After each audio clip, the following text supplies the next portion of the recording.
whoever gets it into the playoffs, I think is super important, right? Because it represents the region, right? If you're looking at some of the other teams and what the top, the tournaments are having, like an MSC, if you're from Indonesia or the Philippines, usually you're going to do very well, right? In the sense that you're going to probably be top 5, top 3, that level, right? And we need to kind of bump up some of the other regions. I think, if Red Giants were to win this and to go on to the playoffs, you got a fan in me. I'm gonna cheer for you guys and make sure that you guys keep going because I want to see more slots from the other ones, right? I want to see people break into the Philippines and Indonesia, the top teams that we're seeing today, right? We want to see more success from outside of them as well. Hey, Holler, I'm sorry to say, man. What orthodox picks, man? What unorthodox picks is gonna be picked here? Because you do Red Giants straight up say, you know what, Diablo, you talk too much. I'm straight up gonna respect ban you. No Khalid, no Badang. Sucks to be him right now. It really sucks to be put in this position. Of course, even though they want to live up to their comforts here, sometimes just going meta is pretty much a no-brainer because I feel like right now, based on this draft, they have opened up so much possibilities to pick up. In this case, Valentina, Fredrin, pretty standard ones coming from them.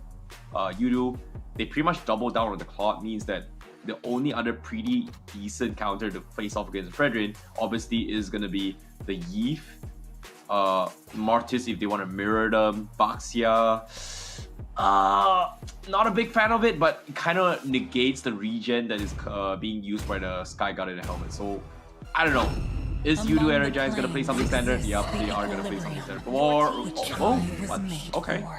They openly prioritize the Terizla. Alright. They're just denying all of Diablo's heroes right from the get-go. Yeah, to be honest, it's one of those things where, are you targeting them, or is RSG SG next level where, hey, we show flashes of this and we make the enemy team ban things that, hey, we're probably not going to play, not really exactly meta at this stage. We don't know that as of now because we haven't seen, Diablo play these in the latest patch too many times. But, I don't know at this point. I think that, Diablo has a stable of heroes that he can lean back onto. So I'm not too worried about Diablo's play here. He's still going to find something that he likes. This is my tempo. At the same time here, are they going to pick the tier off? No, they're actually going to go for the Brody here. They want to prioritize on just winning those goal lane matchups here coming from RSG SG. So I guess they're playing for something a little bit more safe.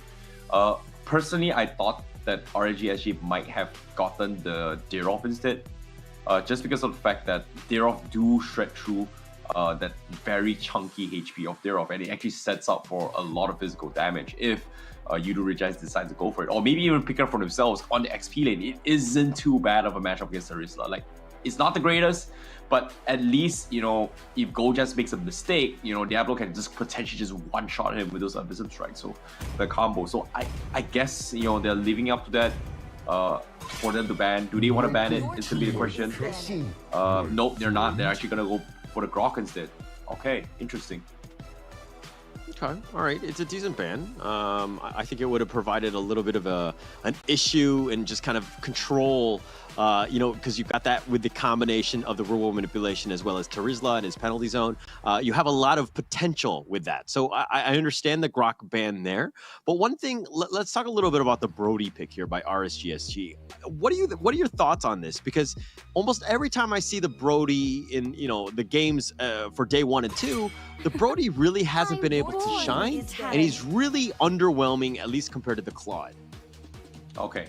I like that you actually brought this up. Like, it's not just winning the matchup against the Claude from the get-go, right? You know what's really interesting is that because Yudu Red Giants right now needs a jungler, and Fanny is actually in the pool, which is something that I think if Yudu Red Giants decides to use that to kind of snowball the early game, buy time and make space for the Claude, this Fanny is going to have a very, very easy time shutting down any other marksmen but Brody / maybe even a Leslie to a certain degree. But even then, it's going to be difficult. So I guess they want to ensure that safety net around the marksman for Oki to a certain degree. But I don't know. It might be a little bit too far-fetched here. However, Diggy ban here, as well as the Guinevere, interesting enough, because these are two heroes that can actually mess up a wombo combo strategy. In this case, Minotaur is up for grabs. Novari is also up for grabs as well, because I've seen another team in the previous team, they brought in the Guinevere, Novaria, and Minotaur synergy to just enhance this AoE knockback. And because they had no Purifies and Time Journey, whatever fight was brought to the table was just completely shut down this wombo combo strategy. Yeah, that's a lot of that's a big commitment though in terms of draft, and it's you know, very you know, it's like again, not like a wombo combo, but it's, you know, a lot of synergy between definitely things that are kind of just played around. And but I don't know if teams are willing to kind of commit for that. I haven't seen it too much after that though. Yeah.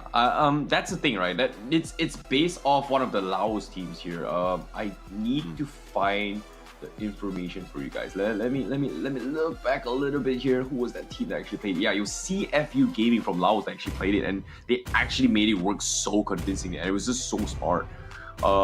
But that's the thing, right? I don't know if Yudo Red Giants kind of adapted to that, or they saw that match here and tried it out for themselves. But I might be asking a little bit too much here. But this is gonna be a Jawhead.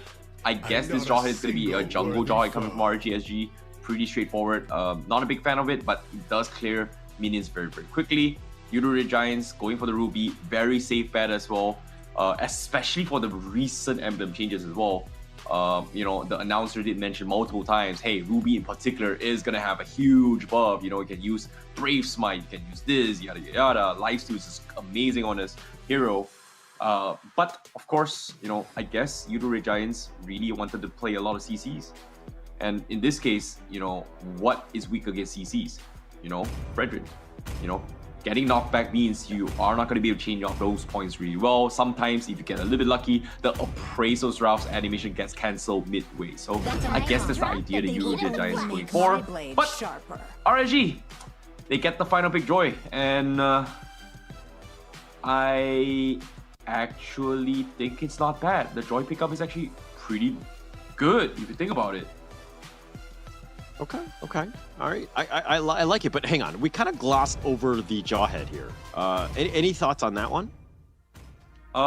Yeah, it's great for just shutting out the pre-4. Like you can get very aggressive, high value damage right from the get-go.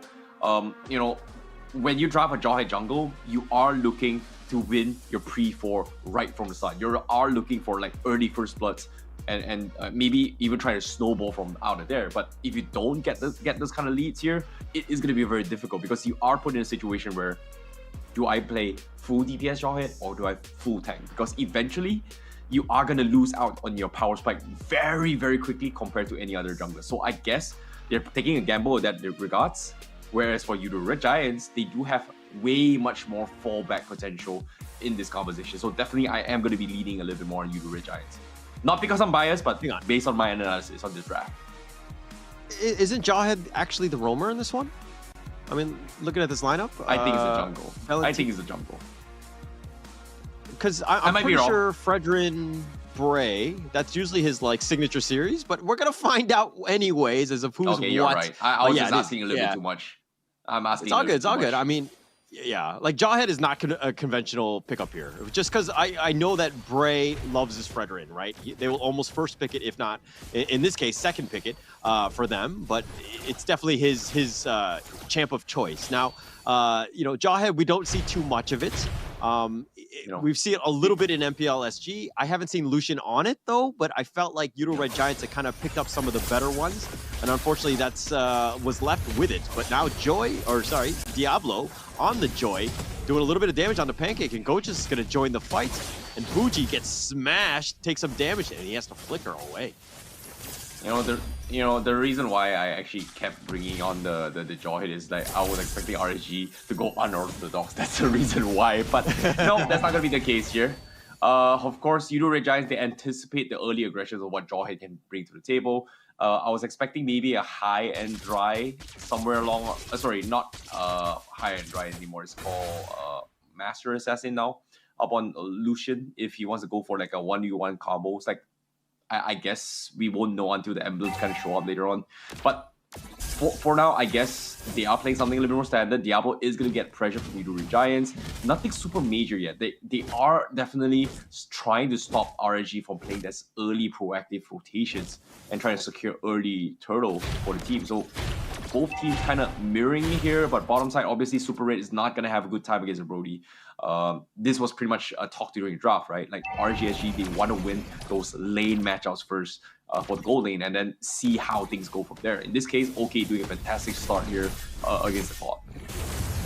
Yeah, and they're going to go. Oh, nice two-man stun. The real manipulation. Lucian gets out of that one, but Pancake so low and not able to do it. And Bray got baited out, and Pancake, he's going to stay alive, and it's going to go first blood the way of YRG Giants.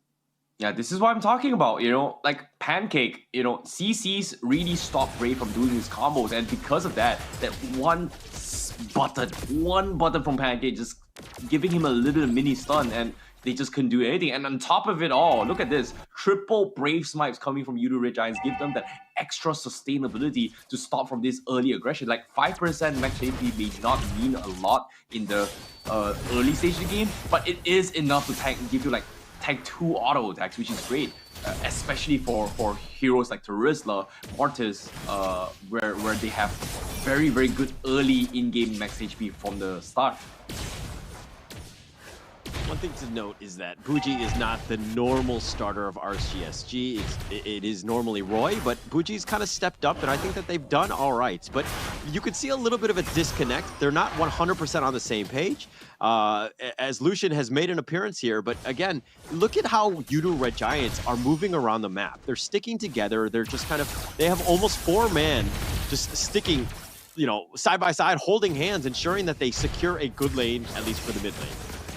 But as I say that, Zach gets a little bit low. The stolen real manipulation, that's going to be used. Zach's going to be killed. Bougie's going to secure that one, but he will fall in his stead. Lucian will be killed as well, and that was not a bad fight for YRG Giants.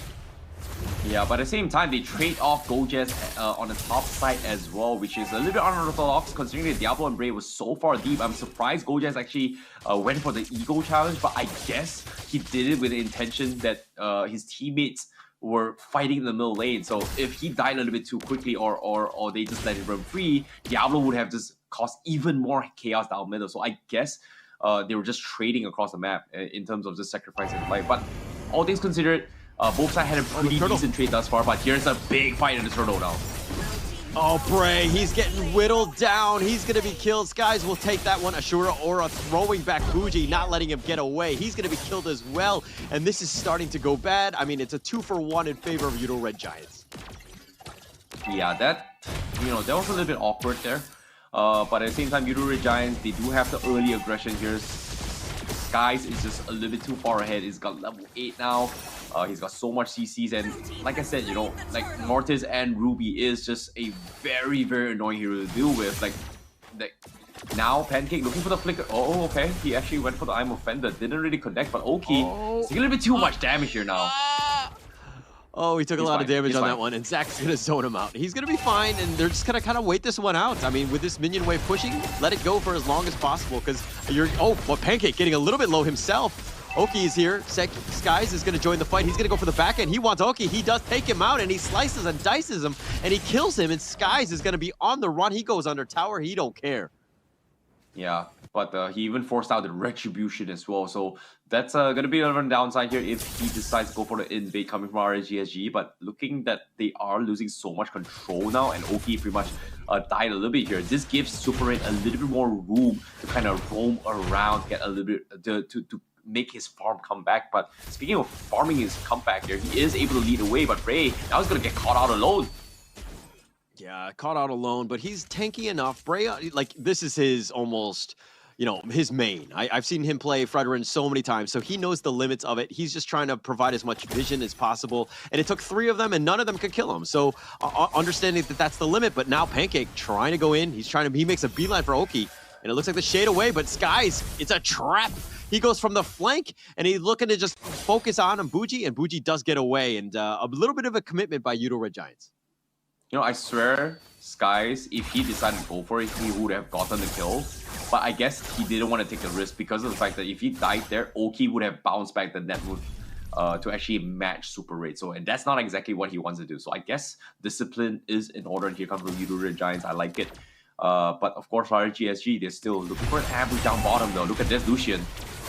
Oh, Lucian going ham for this one. He's going deep. He gets to throw back the ejector, but it looks like Brody's, Oki's going to make his way back to the tower, and everybody's fine. But man, that looked like that was a huge jump by Lucian. Yeah, that was very risky as well, because I was surprised that Yudo Red Giants didn't punish him for it, but at the same time, they got a little bit greedy. They wanted to punish Oki, but Oki understood that, disengaged, but now this hurdle is going to be very important for both sides now. Oh, he's got to be careful. And Skies is going to steal it. Bray was working on it, but they're going to look to go. Do they get the Appraiser's Wrath? They do a little bit of damage on the Skies, but Lucian is now going in. They get the knockoff, but Skies is going to be fine. Lucian flashes over the wall, flickers that is, and looks like they're going to back off here, and nobody has died. Yeah, this is huge. This is huge here. But Bray, he is able to land his shots here. But at the same time, look at Diablo. He's got to make something work for the team. And you can see the desperation coming from RSG. But ZQT, okay. You know, getting a little bit angsty now. They are starting to lose out their early power spike to actually punish Bray so far. And RSG is starting to build up this very tanky composition. I feel like this small clashes coming from both sides it's more like an ego check, damage check coming from both sides to kind of respect each other. But bottom slide though. Oh, they've got the Blazing Duet. That's going to be committed already. RSG, Bray, and Diablo are going to back off. And this is a duo that's been together. They have quite a lot of experience playing with one another. But again, they weren't able to capitalize. I mean, they were down behind. But now Oki's going to be left. And he's being focused. And the targets are going to be on point. And Skies actually has the damage. Gojus is going to be killed in return. But now Lucian, do they hit? Hey, they throw the ejector. And Skies gets thrown back in. No but way. He's under No the tower, way. And Fuji gets sliced and diced. And Skies with the outplay. No way. That was so close. I could have sworn Skies would have died there, but at the same time, it's not over. Down middle lane, you can see Pancake looking for the CC combo. Diablo gets caught up in the brim to draw. Bray, he has to make something work. He does not have enough gray bars to turn the tides, and that's going to be another pick coming from Yudo Red Giants. Oh man, talk about worrying if you're an RSG fan. Some of these plays that have happened, like you think they're close, they're gonna happen, but like these 50-50 fights have kind of gone almost all of Yudo Red Giants' way. And just break down this replay here. So this is crazy, right? Like Skies, he does have the momentum to actually prolong the fight. Lucian had a very, very nice eject, but you can see this small bump coming from Skies to kind of stop that wombo combo burst we expect from Valentina, right? Like if you go for first skill, second skill, first skill, you are going to be able to reset those cooldowns, but intermission stopping that combo is what helps him win this fight. However, now Bray now in a lot of trouble. He does have the Appraiser's Wrath. He needs to drop it. He gets it down, but it's only on one target and he won't be taken down. The Blazing Duet comes in for Super Ray to scare him off, but RGSG, they're able to trade off too, and this is huge. Yudo Red Giants, they're just diving for this and they're dying for that place, and it's just not worth it. And finally, RSG finds a little bit of hope, but still, is it going to be enough? 3-3, Yudo Red Giants still continuing their assault, taking a tier 1 with them. The issue with that is that, yes, it's 3 versus 3. You think you've got an advantage, but seeing as that Yudo Red Giants were up in net worth, you're kind of giving up some of that lead to RSG. That's a bit of a win for RSG, but although they did lose the T1 mid, which is kind of important, but it's one of those things where probably Yudo Red Giants, you probably should have played a little bit safer and not taken that somewhat risky fight.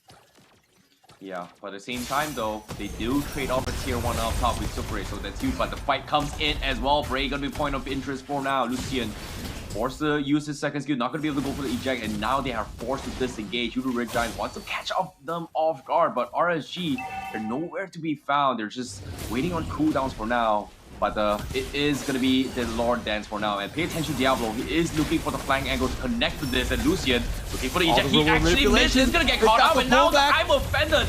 Both of them in. And they need to prolong the fight. But Fuji gets a big damage as well. Super Red goes in for a Blazing Duet. Scares them off for a little bit here. But ZQT trying to prolong this fight. But it is still going to be a 50-50. That was a lot of damage that was kind of wasted because they didn't kill anybody. RSG, that is. There were Pancake was so low. His his Ruby play's been almost impeccable this one. He's 1-1-9, but the amount of control that he's provided, like all of the hooks, everything that he's done has just been, giving his team a chance to win, and that's what you want to see more of as a Yudo Red Giants fan. Yeah, I agree. And in this case, Yudo Red Giants, once again, they're putting RSG in a very awkward spot. They're just forcing them to fight at an uncomfortable position just because of the fact that RSG, they don't really have those power spikes yet. Like, the network may be a little bit close, but the level-wise, it's still a huge gap. But the fight is going to break it out right now. It's going to be broken, and Bray will take the Lord. That's going to be a huge objective. Pancake getting a little bit low. Lucian's going to falter. Skies does get that kill, but it looks like Yudo Red Giants, they didn't lose anybody except for the Lord. And as I say that, Diablo has now joined the fight. But oh my god, what is the damage? Versus 4. Sir, what are you doing, my friend? Yo, what was that damage coming in from Gojaz? I think it was the final slab that actually dropped him down low, but RSG, they're not happy about this. The Brave Assault, that's going to be it. But I guess that's okay. A lot of damage that's being spread around, but again, Oki goes down, and what is RSG doing? They're down numbers, yet they're continuing to dive under the tower? Yeah, I guess they're trying to punish here, break the momentum, right? It feels like they're taking a page off Todak, where they just hit you where you least expect them. But it was just unfavorable because the counter engage coming from Yudo Red Giants is just so good, and Pancake has been setting up some crucial stun locks for the team, and because of this, it just made things so much easier from Yudo Red Giants to kind of follow on all those CCs, because once the IMO Fender comes in, you are going to get poked in. But in this case, let's look at the items real quick here. Let me give me a second. Is there something huge here? Oh, yeah.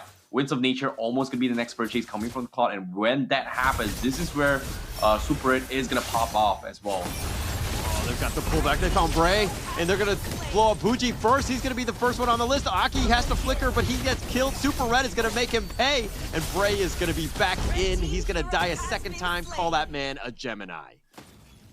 Yeah, that is just very, very unfortunate as well. Like, the moment you get caught out and you're not able to do anything about it, RSG just doesn't have the disengage tools to do this. Like, the composition coming from RSG is to pick 1v1 fights and individual skirmishes, and so far they haven't been able to do so because Yudo Red Giants, they're just grouping up time and time again, and Pancake, Super Red, and ZQT has been, even though Super Red shouldn't be this online this early in the game, but even in 5 minutes ago, he's been joining fights here, and ever since they've been showing numbers, RSG has been in a situation where they just can't pick off anyone unless they're separated. It comes back to teams knowing how to play from behind, right? RSG right now are behind, but they're forcing the issue. They're trying to make plays happen. And the thing is that the numbers are not in their favor, right? Like, Bray might get killed here, and then they're like, oh, okay, we'll go against this fight 4 versus 5, which is not a good fight to take. But as I say that, Bray is tanking up a lot of damage. Where's his help? He dashes over the wall. Nice two-man stun by Gojaz. They get him, and they do end up getting Bray, and it looks like they're going to continue. And now one person was in a bad spot. Now it looks like the rest of the team is, as Aki gets killed. Lucian is next on that list. They did get something in return with Zach, but this might have been too little too late, as Diablo gets sniped as well, and that's 4 for 1. That's a trade that Yudo Red Giants will take any day of the week. That was a huge play coming from Gojaz. Like, he actually stopped RSG from actually following up. It was like a beautiful catch, but at the same time now, Buji, oh no, he actually got dove under tier 3, and now the crystals are exposed. RSG completely wiped out, and Yudo Red Giants take game 1 against RSG. Okay, the only comment I can give on Yudo Red Giants on what they could do better is their celebration. I think the high fives were very flaccid. I think they could have been a little bit more aggressive and more, joyful in that sense. No, but jokes aside, what a good game.